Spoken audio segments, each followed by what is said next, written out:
بسم اللہ الرحمن الرحیم الحمدللہ رب العالمین والصلاة والسلام علی سید الانبیاء والمرسلین۔ معزز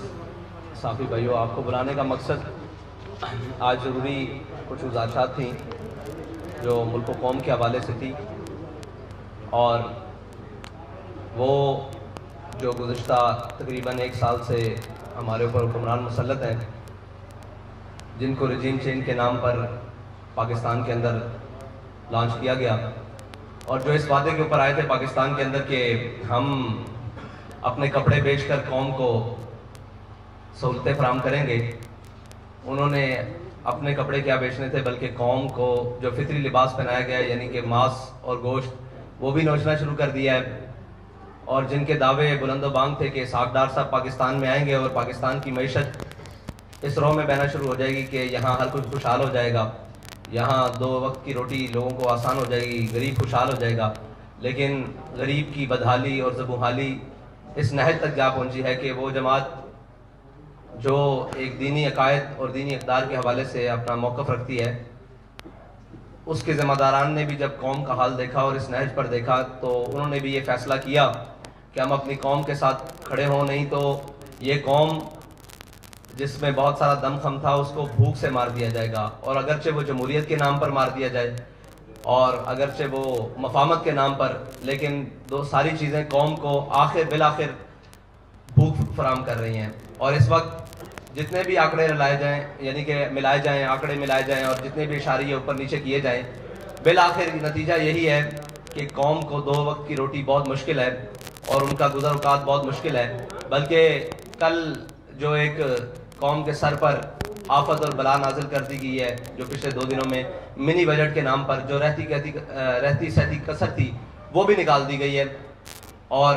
قوم جو آخری سانسیں لے رہی تھی بلکہ ان کی اب کفن بھی نوچنے والی بات ہے، اور اسحاق ڈار صاحب نے کہہ دیا ہے کہ اب جو مر گئے ہیں ان کے اوپر بھی یہ تو کفن اتارنے والی بات ہے۔ یعنی کفن چور حقیقت میں اگر کوئی آج کے دور میں دیکھے تو وہ ہمارے وزیر خزانہ صاحب ہیں، جنہوں نے اتنا عجیب بات کی ہے کہ مرے ہوئوں کو بھی سکون نہیں۔ پچھلے تو کہتے تھے کہ قبر میں سکون ہے، انہوں نے آ کر کہہ دیا کہ قبر میں بھی سکون نہیں ہے۔ اور یہ ان کی معاشی پالیسیاں ہیں کہ انہوں نے بجائے اپنے شاہی پروٹوکول اور اخراجات کم کرنے کے، بجائے کہ سرکاری اہلکاروں کی جناب مراعات کم کرنے کے، بجائے کہ اشرافیہ کے اوپر کوئی جناب بوجھ ڈالنے کے، انہوں نے آسان سا کام ڈھونڈا ہے کہ وہ بجلی، تیل اور گیس کی قیمتیں بڑھا کر قوم کا وہ بھی نچوڑ لیں جو باقی قطرے خون کے جسم میں باقی ہے۔ تو یہ بہت ساری طویل ایک داستان ہے، اس میں صرف آج کا نہیں، پاکستان کی عمر تقریباً 75 سال مکمل ہو چکی ہے، 76ویں سال میں داخل ہے، اور وہ بھی کچھ ماہ تک مکمل ہونے والی ہے۔ 75.5 سال کا پاکستان جو ہے وہ آج 23ویں مرتبہ IMF کے دروازے پر پھر کھڑا ہے، اور پاکستان کے قرضے جو پچھلے 1 سال میں 23% بڑھ چکے ہیں، اور تقریباً آج کی جنگ اخبار کی رپورٹ کے مطابق تقریباً پاکستان 50,996 ارب تک مقروض ہو چکا ہے، اور اندرونی اور بیرونی جو واجبات ہیں، قرض ہیں، وہ ایک علیحدہ ہے، اور مہنگائی جو تھی وہ 12.3% تھی پچھلے سال، اور جو اب بڑھ کر 25.3%۔ یہ سارے اشاریے ہیں جن کو ہم حکومت ملائے، اپوزیشن ملائے، کوئی بھی ملائے، اور دنیا کا سب سے بہترین اکانومسٹ بھی ملائے، لیکن آخر بات یہ ہے کہ پاکستان کا غریب، پاکستان کے متوسط طبقے اور سارے طبقے پاکستان کے اس وقت مہنگائی کی صورت میں الجھ چکے ہیں، اور بے یقینی کی صورتحال یہ ہے کہ اب پاکستان کی منڈیاں ہوں، پاکستان کے کاروبار ہوں، تجارتی مراکز ہوں، ہر کوئی پریشان ہے کہ کسی بھی چیز کو استحکام نہیں ہے۔ رات 12 بجے تک ہمیں بھی اس وقت اس لیے جاگنا پڑتا ہے، رات 1 بجے تک، نہ جانے رات 12-1 بجے کے بعد کیا اعلان ہو جائے گا۔ اور اب تو IMF کی وہ ٹیمیں جو پاکستان کے نیوکلیئر پروگرام کی نظامت اور اس کی نگرانی کے لیے پاکستان کا دورہ کر رہی ہیں، یہ ایک بہت بڑی الارمنگ ہے۔ جو 2009 میں ایک خبر شائع ہوئی تھی کہ پاکستان کو معاشی طور پر اتنا مفلوج کر دو کہ یہ اس کو اپنا ایٹمی پروگرام بیک رول کرنا پڑے، بہت ساری اخبارات کی وہ کٹنگز موجود ہیں آج بھی، لیکن پاکستان کو بالآخر ان نااہل اور ان ناہنجار ذمہ داروں، حکمرانوں، پے در پے، اور جن کو 30 سال تجربہ کار اور اہل ثابت کرنے کے لیے باہر سے بھی بلایا گیا، اور قوم کے جتنے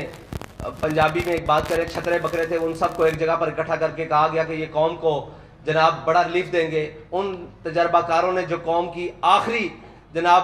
کڑاکے نکالے ہیں، وہ اس وقت قوم چیخنے سے رہی،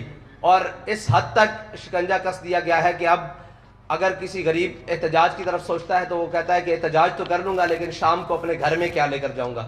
اس حد تک قوم کو نچوڑ دیا گیا ہے اور اس حد تک قوم کو لے جایا جا چکا ہے. اس پر ہم نے کہا تھا کہ آپ نے جتنا بھی مہنگائی کی ہے آپ رک جائیں, یہاں پر پیٹرول کی قیمتیں نہیں بڑھائیں, لیکن انہوں نے بضد ہو کر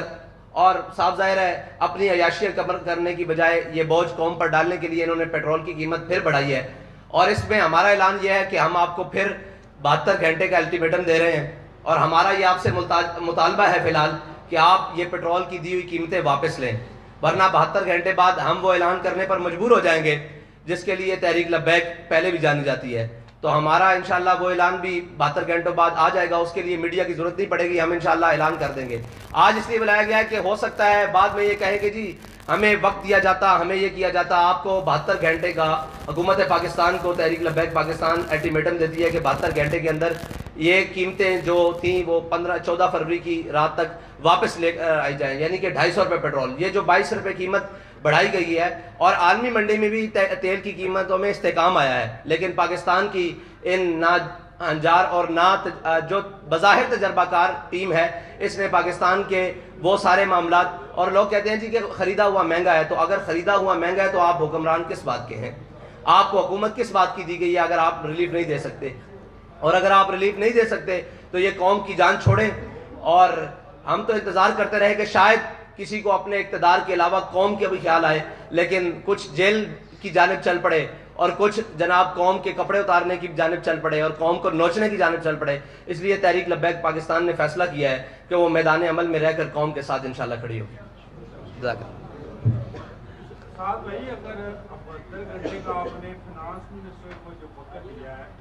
اب اگر نہیں ہوتا تو کیا پھر آپ کوئی نیا مارچ کرنے جا رہے ہیں یا کوئی تھریٹ آئی؟ جی نہیں, یہ تھریٹ نہیں ہے, ہم نے الٹیمیٹم دیا ہے. اس کے بعد تحریک لبیک اپنا احتجاج بھی ریکارڈ کروائے گی اور اپنا جو بھی اس کا اگلا لائے عمل ہے وہ 72 گھنٹے بعد اعلان کر دیا جائے گا. اس میں یہ ہے کہ ہم اپنے کارکنان سے کہتے ہیں کہ آپ قوم کے پاس جائیں اور ان کو بتائیں کہ یہ آپ کے مفاد کے لیے تحریک لبیک پاکستان نے اتنا بڑا قدم لیا ہے اور آپ ساتھ کھڑے ہوں, اور ہر شخص کے پاس, تاجر, کسان اور ہر تنظیموں کے پاس جائیں اور انہیں جا کر بتائیں کہ جو بھی تحریک لبیک کی کال ہو آپ اس کے اوپر لبیک ہیں. السلام علیکم سر, یہ بتائیں کہ بٹوین دی لائن آپ نے